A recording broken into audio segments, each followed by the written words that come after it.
So many people are wondering what type of fat to eat on a daily basis. There's so much confusion around fats. Should we eat saturated fat or avoid saturated fats? Should we use liquid seed oils or should we avoid them? Well, the most important thing to understand when we talk about fats is they have a unique chemical structure.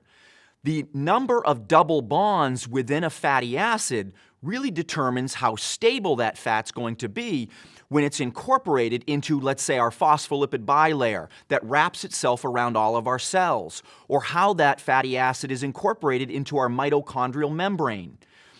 All in all, we want most of the fats in our cellular physiology to be more stable and to have less of these double bonds.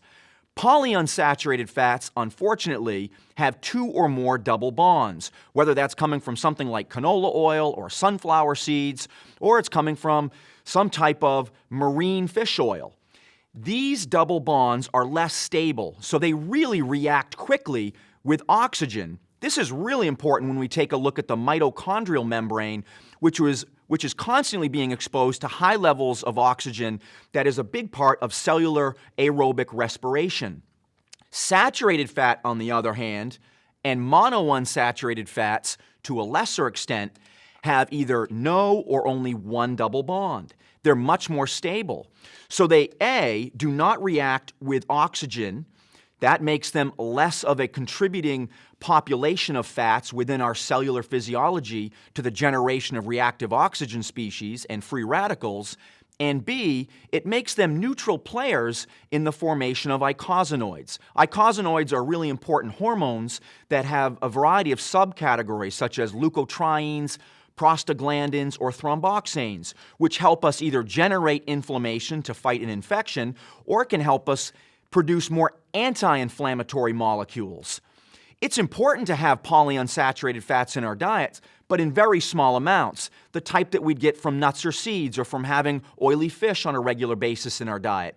Adding these liquid oils or adding fish oil to our diet in large quantities can sometimes sway the production of these eicosanoids to too great of a level, and then we can tip these balances out of balance very quickly.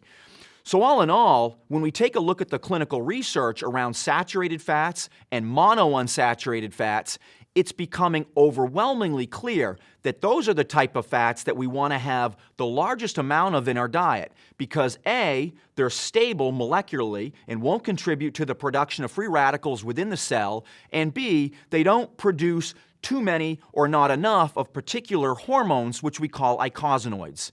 In the end, it's good to look at coconut oil, olive oil, butter, or I should say grass-fed butter or ghee, as being the most stable and overall healthiest fats with which we create the foundation of the fats in our diet.